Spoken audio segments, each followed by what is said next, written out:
We still until the time Cora was big on the street. Roy Ennis was there, and before Ennis, the head of Cora. Farmer? Roy Ennis. Jim Farmer? Jim Farmer.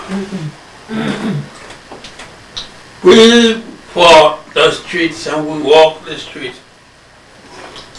It was across the street at the Hotel Teresa was Jack full of nuts.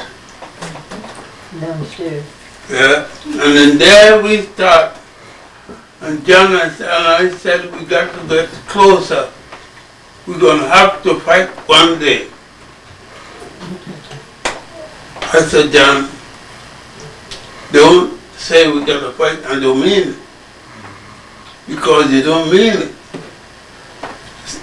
If we got to fight, let's walk towards fighting. He said, no, I don't mean that the way you mean.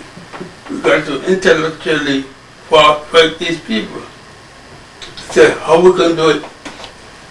John said, the Black Club with men like Professor somebody used to work at Columbia University, a black man, and the History Club, and men from the Catholic University in the Bronx. All of us would get together.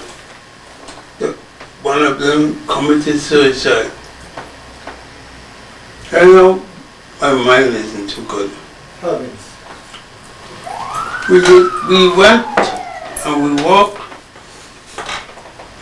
all we could do and get all we can to come together, but we couldn't get the intellectual to come together. They all had white women, everyone there, every doctor, every lawyer, especially doctors, had white women. Don't mind them, the doctor nonsense. It was a wife, it was a girlfriend. So we started to get further from each other until John and us used to meet at 126th Street and Amsterdam Avenue. At 124th from Broadway, it was a little street. That's where youth in the ghetto was started with the author's wife. I lived in this cross street. Was it Old Broadway? No, from Broadway come to Amsterdam. Her street and angle was Old Broadway. Old Broadway. That little street was in there, and that's where he used to be. At that time, John and I had to find how we're going to save 25 cents, 50 cents a week to give the people. Because we had a place there where we give lectures for anybody who wanted to come. We had to find 75 cents to $1 for every week. We couldn't afford $1. But we had to adopt the dollar to pay them, so that anybody willing to listen to us, we paid them 25 cents a head, and they came up. We decided we were going to put the place on fire.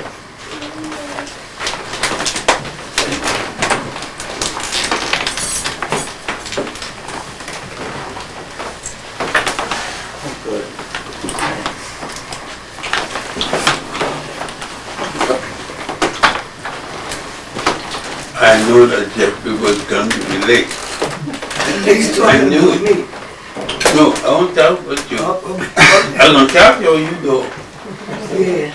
Right now I'm talking about Jeffrey. I know he was going late. He's here. Hey, look it. You had to look it. Oh, Well, begin about John. John told me he was teaching down at Hunter College, at where it is now, but it wasn't connected across the street with the overhead thing.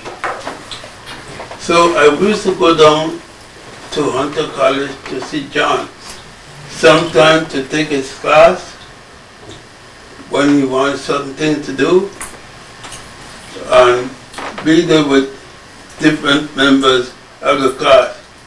But we had a fight, a proverbial fight with Dr. July. Dr. July was a white Jew who didn't know he was a white Jew. He believed that he was like any other white man, and they didn't give a damn about what he believed. They knew what he was. And Dr. Shalala, or Shalala, you don't pronounce the name. Shalala. Huh? Shalala. Yeah, she was charged of, eventually became head of the college. Dr. Shalala told John she is about to go to Washington and she will see that his responsibility is taken care of. She did. John Clarke became very popular in the university, and whoever you were, if you didn't respect John Clarke and show him respect, you couldn't get nowhere in the college. You could pass Dr. Shalala. While we got along, there was the woman who wrote a book, can't remember her name, Yoruba. Andre-Amani. Annie. That's the last John told me, getting married again. I said, this is the second time. He said, a girl from the Caribbean. I said, Caribbean? He said, I said, then we'll say girl could kill you. So, next day I heard was married to his second wife.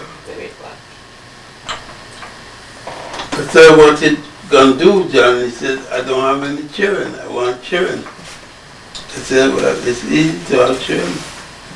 I could tell you about it, but can't help you. You gotta do it yourself. So John went ahead.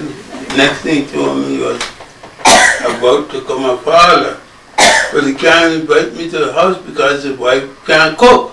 I said, who you gonna marry a woman who can't cook?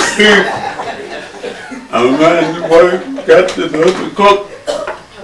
So I met his wife and I found she can't cook. She don't cook. And so I said, I'll be a guest of your house, but not a frequent guest, because I want to eat.